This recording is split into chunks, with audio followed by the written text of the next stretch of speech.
when you lived in the Paleo world long enough, you will notice that there's something wrong with the Middle Jurassic.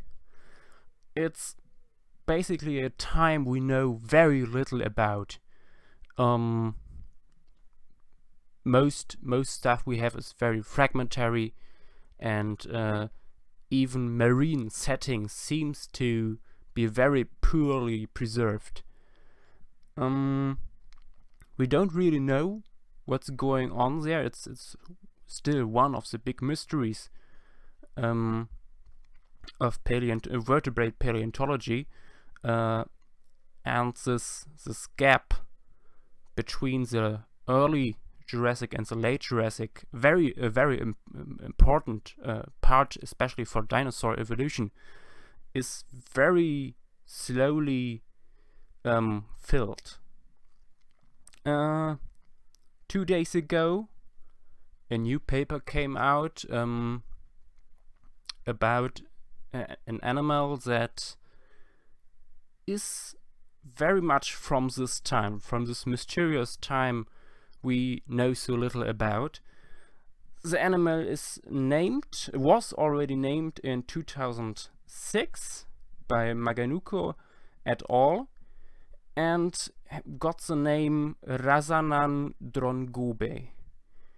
That's a tongue twister, and I needed many tries before I actually were able to pronounce it without stumbling over my own tongue. For the listeners again, Razanandrongobe. Yeah, interestingly, it's a very large animal for that time, up to more than 6 meters long, probably.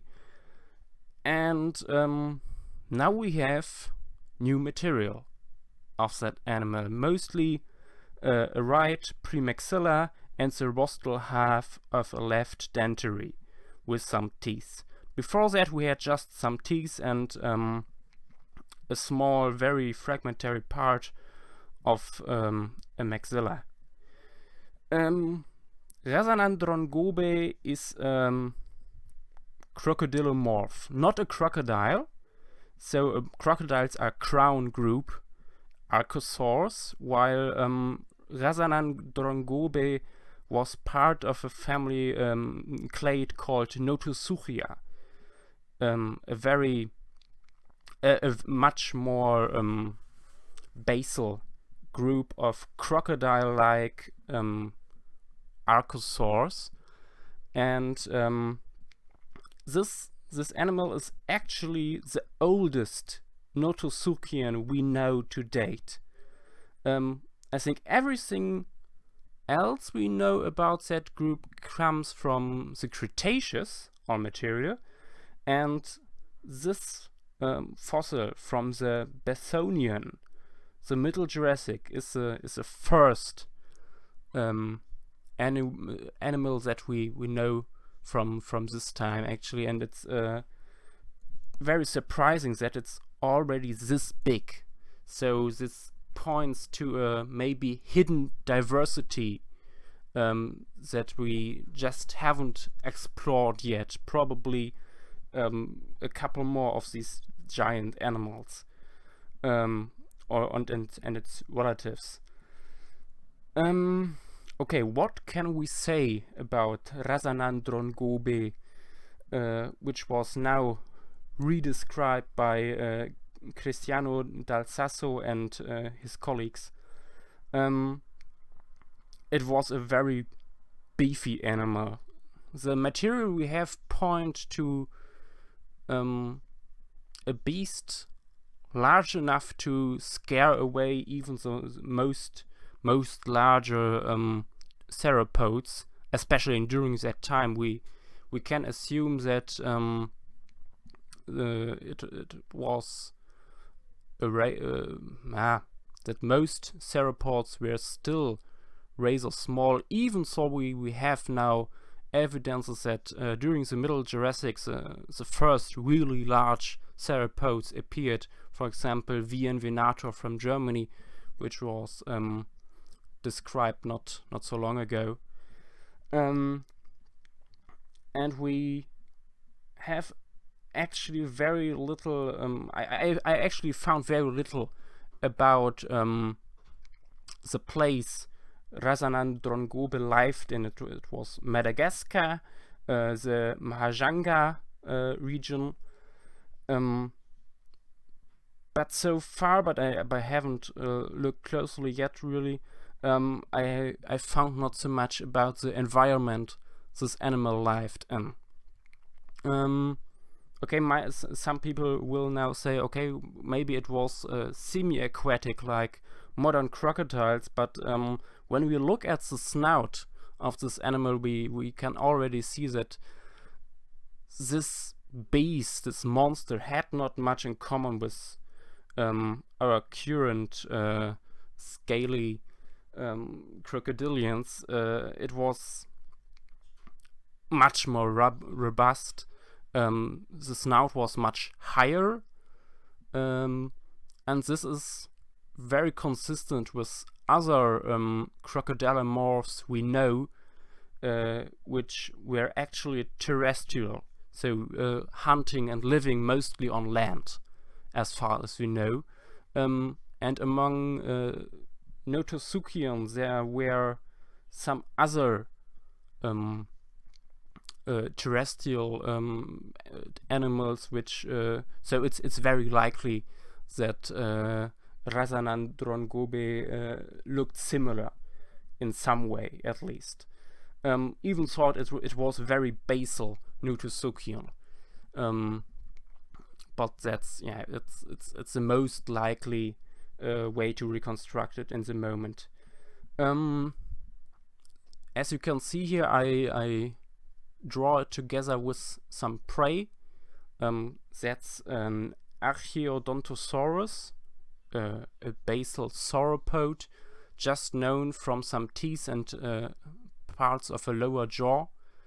Also a very interesting animal because it is a weird hybrid of derived and more basal characters. We have teeth like that look very much like these of basal sauropodomorphs or prosauropods, and on the other hand there are characters which are look much more like later forms from the late Jurassic. And also, while the teeth look from the outside very prosauropod, their microstructure is actually more sauropod. Yeah, there's that. Yeah, about Razanandrongobe's teeth. I think I will need to link the paper in the description, because these teeth that they found with the jaw parts are really frightening, especially when you imagine how much force already sits behind the jaws of a modern crocodile, and this animal was much more beefier. So it's yeah, it was a bone crushing dentition, you can say. The denticles, the little teeth on the teeth, were even larger than those in T-Rex, and the teeth overall were very robust and stout. So we can assume that this animal was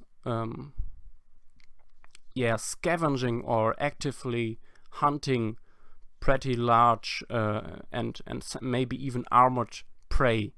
And I think it's not so far-fetched to depict it here with a middle-sized sauropod. If it's just scavenging on it, or even or maybe hunted a sick individual down, I will leave open here, because we know so little about the rest of this animal. It's hard to say if it was able to actually pursue a sauropod. Even thought these basal sauropods were probably not that fast. But we, for example, don't know really how the metabolism of these animals were, these early Notosuchians, and yeah. So I first had in mind to show a hunting scene, but yeah, now it's a little more peaceful, you might say. Yeah, you will see in the end. Yeah. I think that's everything I have to say in the moment. I hope you learned a little bit about Razanandrongobe for now, and maybe this inspires you to give this new Middle Jurassic monster a try too. There are certainly many interesting ideas how to depict this beast. Yeah, I will leave you now to the rest of the video. I hope you enjoy it. Please leave a like and a comment. That would be cool. See you next time.